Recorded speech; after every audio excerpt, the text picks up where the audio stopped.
Welcome to a very interesting session on operator overloading in ePathshala. In previous modules, you have seen that C++ or any other object oriented programming language allows you to create your own data types, and that has lot of advantages. But if you have tried attempting writing program using your own data type, you might have realized that creating your own data type does give you a lot of advantages, but at the same time, at certain points, using your own data type does not give you the similar ease that you get when you are using standard data types. Can you be content with the fact that your own defined data types, are inferior to standard data types?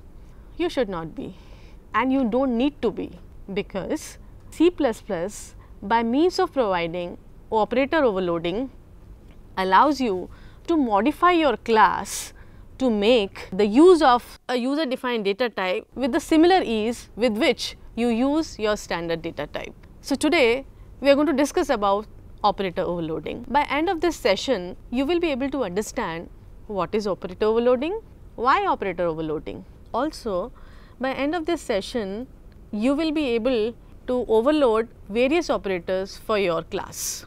Let us begin our journey of learning operator overloading. As I discussed before, the C++ by means of constructs like class and structure allows you to create your own data type. For example, if in your application you want to store time, you can create a class named time, and to store time you can create an object of this class. This will allow you to store the time in a single variable, that is an object of time class, and you would not have to define 3 different variables, namely hours, minutes and second to store that time. Creation of this data type will make lot of things simpler for you. C++ empowers you by allowing you to create your own data type, but the data type thus created does have lot of limitations in many ways. The first limitation is that you cannot use the operators provided by the language to perform operations like arithmetic operation, relational operators, logical operations and any other kind of an operation. If you want to perform such operations, you have to use the methods that you have defined in class. For example, if you want to find the difference of 2 time objects, refer to our time class that we have defined. To find this particular difference, you would have to write a statement like time difference is equal to end time subtract time start time. This statement will do the job, but this statement is not as readable as the statement time difference is equal to end time minus start time.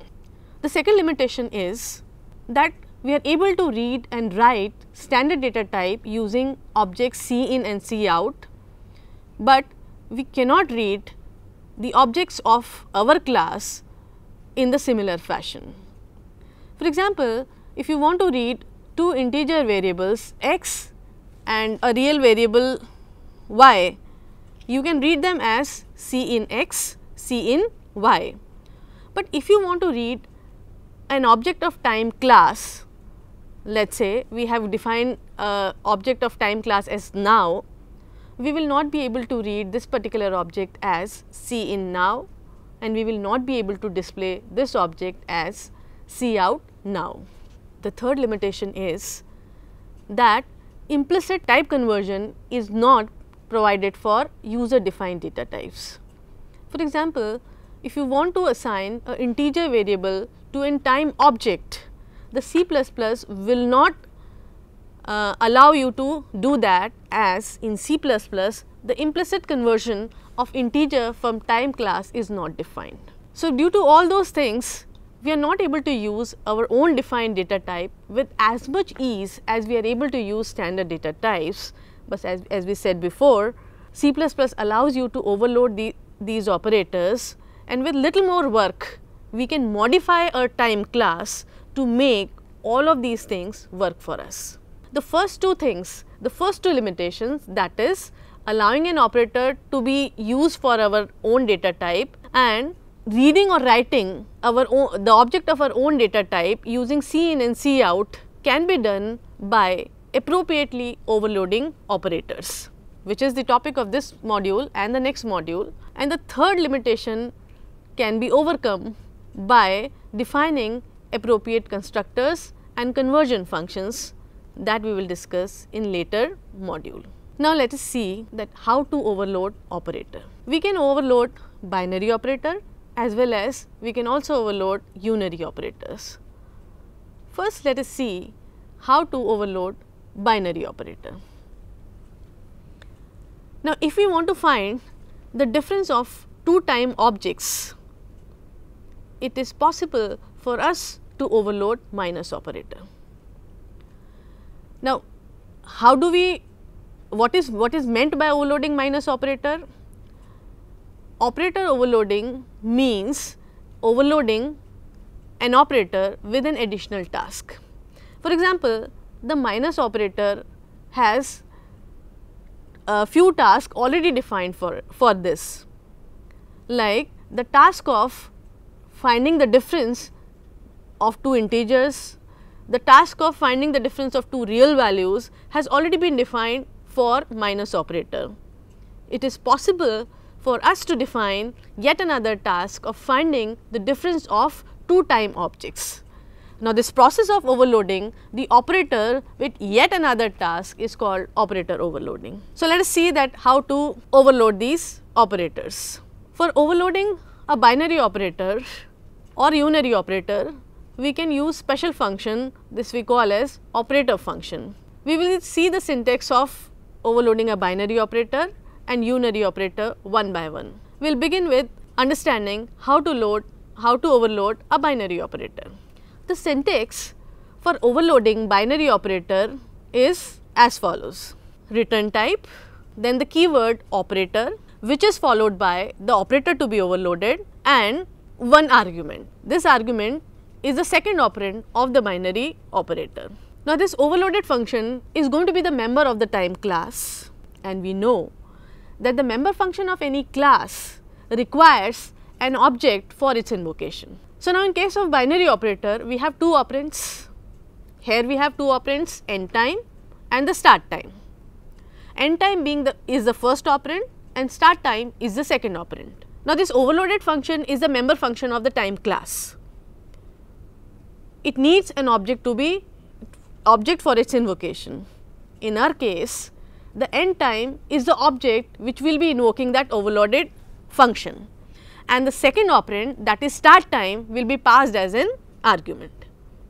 Let us see how to overload this minus operator for a time class for finding the difference of two time objects. Now, this function has a return type as time, because when we find the difference of two time objects, the result is again going to be a time object. So, this function is going to return a time object. As we can see in that particular function, we are finding the difference of two time objects, but the function takes only one object as an argument. This is so because the first argument will be used for invoking the function, hence it will be implicitly passed to the function. So, the prototype for this function is time, that is the return type, operator keyword followed by minus, that is the operator that we are trying to overload, and as an argument the second operand for this minus operator.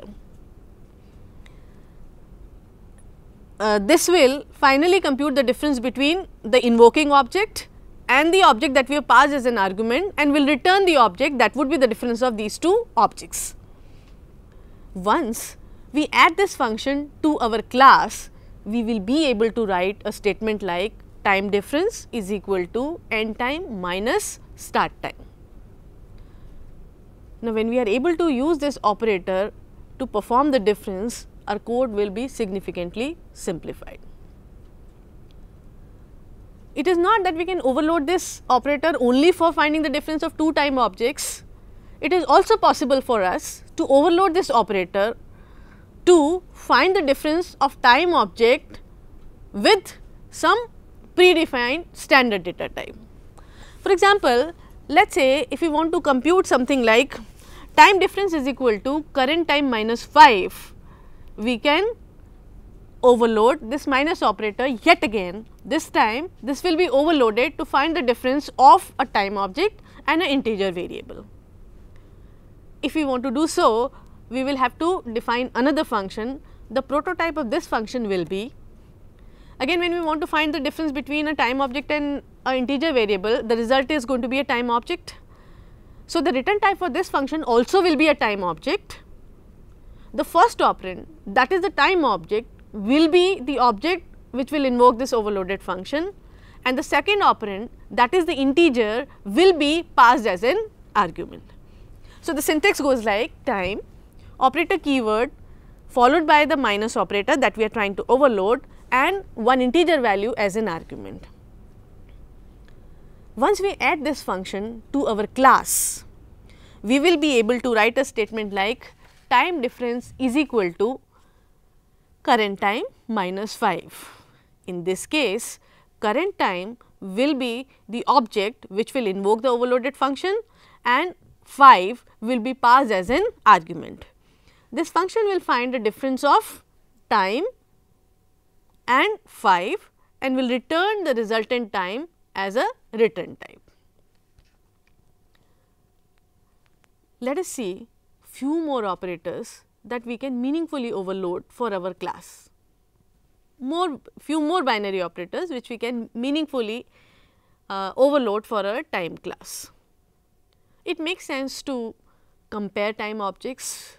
We may be interested in finding out that out of these two time objects, which represents a smaller time and which represents a larger time. We may be interested in finding it out whether two time objects are representing the same time. If we want to do so, what we can do? We can overload relational operators. Let us see how to overload greater than operator. We would overload this operator for finding that whether the first time object is greater than the other one or not. How we will overload this operator? The syntax for this overloaded operation will be like integer, return type integer, because we would want to return as a from this particular function that whether the first object is greater than the other one or not. So, this function will return 1 if the first time object happens to be larger than the second one, and will return 0 if it is not larger than the second object. So, return type. So, the prototype of this function is integer, operator keyword followed by greater than operator that we are trying to overload, and time object. This overloaded function, as we have discussed before, is implemented as a member function. Therefore, the first object that we are trying to compare will be the invoking object, hence passed implicitly, and the second object will be passed as an argument. This function will compare first object with the second object. Now, let us say we have two time objects, let us T1 and T2. So, once we add this function to our time class, we will be able to write a statement like if T1 greater than T2. In this case, the T1 will invoke the overloaded function and T2 will be passed as an argument. If T1 happens to be greater than the T1, it will return 1, and if it is not greater than the T2, it will return 0. In a similar fashion, we can also overload equality operator. In this case also, the return type will be an integer. We would use operator keyword followed by equality operator that we are trying to overload, and will pass the second operand as an argument. If I write a statement like T1 equal to T2, the T1 will invoke the overloaded equality function, equality operator, and the T2 will be passed as an argument. If these two time object happens to be the same, this function will return a value 1. If they are not equal, the function will return 0. Once we add these two functions to our time class, we will be able to write a code like if T1 greater than T2, display T1 is greater than the T2, else if T1 equal to T2, display both the time objects are equal, and else display that the first time object is smaller than the second time object. We can also overload shortened operators. I am sure you can recall what is shortened operators. Let us say if I have to write a statement such as A is equal to A plus B, I can use a shortened operator plus equal to, and the similar statement can be now written as A plus equal to B. We can overload these shortened operators for our class. For a time class, let us try overloading a shortened operator minus equal to. Now, in this case, the first operand only will be modified, that is, the sum of the first operand and the second operand will be stored back into the first operand. Therefore, the return type of this function will be void.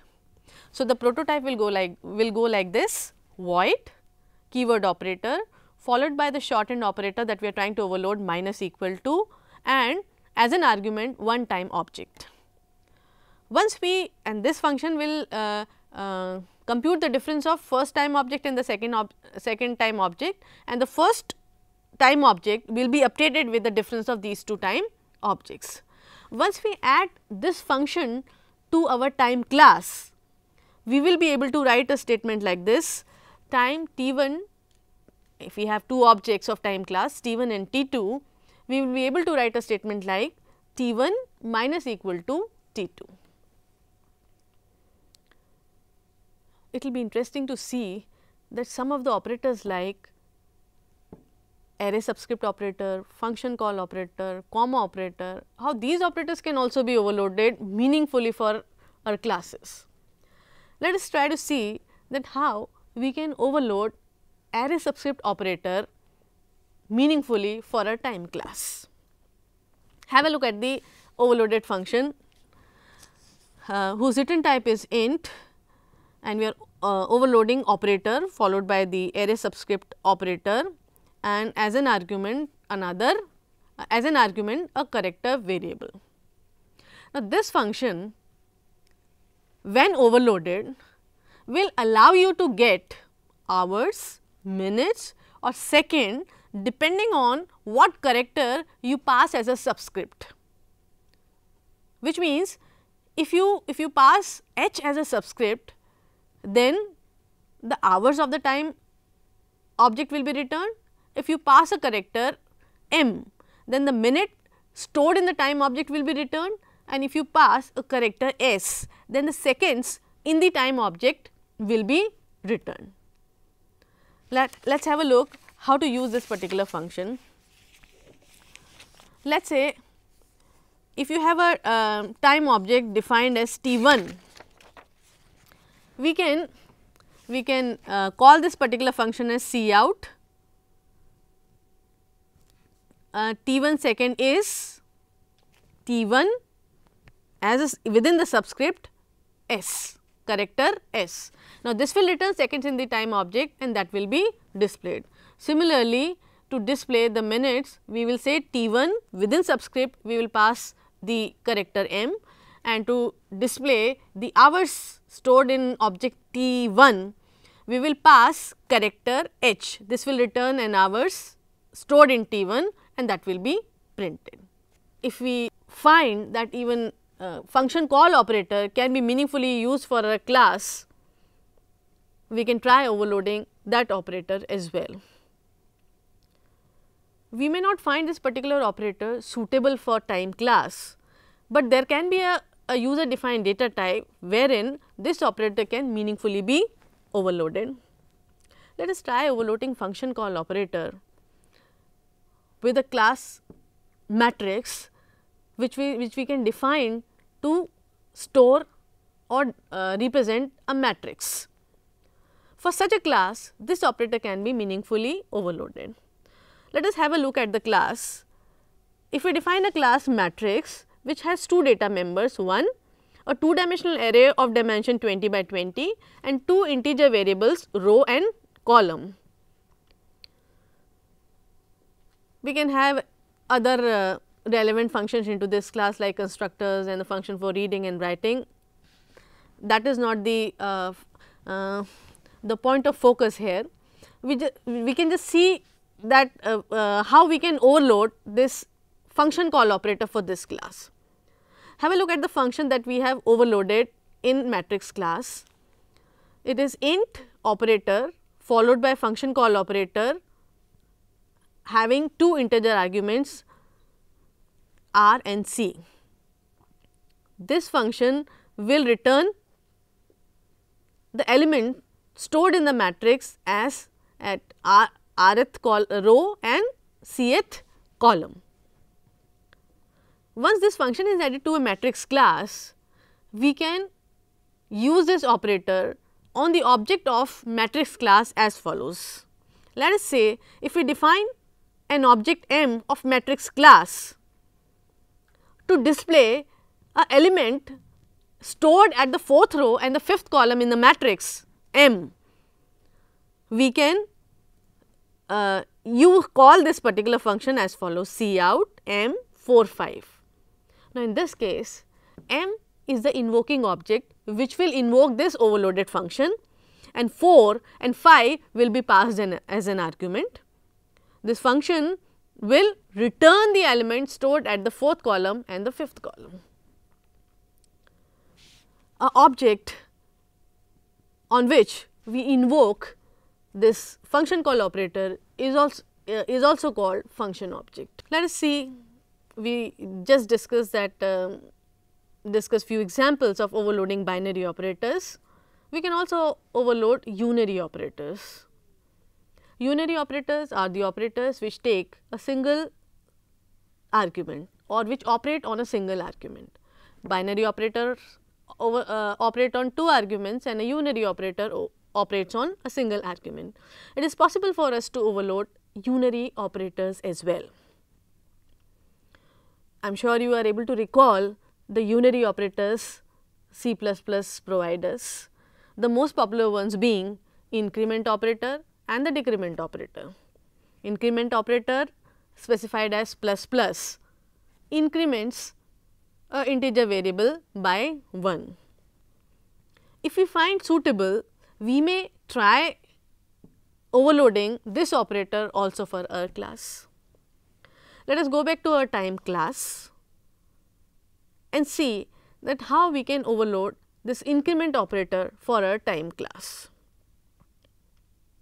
Let us say we want to overload this increment operator for a class so that the time stored in the time object gets incremented by 1 second. What would be the prototype of overloaded function when we overloaded using unary operator? It will be return type, keyword operator, followed by the operator that we are trying to overload and no arguments.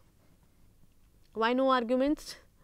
Because the unary operator has only single argument, and this single argument will be the invoking object which will invoke the overloaded operator and will get implicitly passed to that function, hence no need of passing any argument. So, if we want to overload this increment operator for a time class, it would be like, if we want the incremented value to be returned as an object, then the return type can be time. But if we want the object itself to be modified, we do not need to return any value. Therefore, the return type will be void, then we will use a keyword operator followed by operator keyword ++, that is the operator that we are trying to overload, and no argument. Inside this function, the second will be incremented for the object that has invoked that function. But in case of these increment and decrement operator, C++ offers these operator in two flavors. The first one being the prefix version of it and the other one being the postfix version of it. Let us say that we define an time object time now. I can use this operator on now object as now ++ or maybe ++ now. What if we want to overload both the versions? If we try to think what should be the prototype for prefix version and what should be the prototype for postfix version, we would see that both the prototype for both the versions will turn out to be identically same. Can we have two functions in the same scope having the same prototype? No, we cannot, because that will create an ambiguous situation for compiler. Then what do we do? Either we cannot overload both the versions, but again that again can be seen as a limitation, but C++ provides us a way of overloading both the versions of this increment operator. C++ allows you to define a different prototype for postfix version and a different prototype for prefix version. The prefix version of increment operator can be overloaded as follows: return type operator followed by the unary operator and no argument. A postfix version of can be overloaded as return type keyword operator followed by and an integer as an argument. This integer as an argument is a dummy argument which has no role in the function, but it has been passed simply to be to allowing the compiler to be able to distinguish between prefix version and the postfix version. So, if we overload this operator for a time class, the prototype will be void operator no argument for prefix version and void operator an integer argument for the postfix version. We can have a look at these two overloaded versions of operator. The decrement operator also comes in two flavors, namely prefix version and the postfix version. This prefix and the postfix version for decrement operator can also be overloaded as we have overloaded operator in exactly the similar fashion. The postfix version will have one integer argument, which again will be a dummy argument, which will not have any role in the function, will just be defined for the compiler to be able to distinguish between prefix version and the postfix version. So, the operator that can be overloaded, the list of the operator which can be overloaded is long, but with these examples I am sure you will be able to overload any operator which you believe is suitable for your class or will have a meaningful application for the data type that you have defined. Barring few operators, almost all operators can be overloaded, but there are few operators which cannot be overloaded. The list of the operators which cannot be overloaded is as given: dot operator for member access, difference member to class operator, dereference member to class operator, scope resolution operator, size of operator, conditional ternary operator, casting operators, and hash tokens for macro preprocessor. You may ask a question, or you might think that why these operators are not allowed to be overloaded. Well, think about overloading member access operator dot. Now, if you overload this operator with some different meaning, this will give a new meaning to member access function, which will create lot of ambiguity for compiler, which will either result into serious errors or will make the job of compiler very complex. The job of overloading operator is as such a complex job for compiler. Perhaps because of that reason, many programming, not most, but many programming languages like Java do not provide operator overloading. So, this much liberty of C++ of not allowing these small set of operators to be overloaded perhaps is justified. operator overloading is not mandatory. We can do without operator overloading. There is not even a single application which cannot be written if we do not have the facility of operator overloading. But operator overloading has a significant advantage of making our code very simple and easy to understand. But this advantage of operator overloading will be fully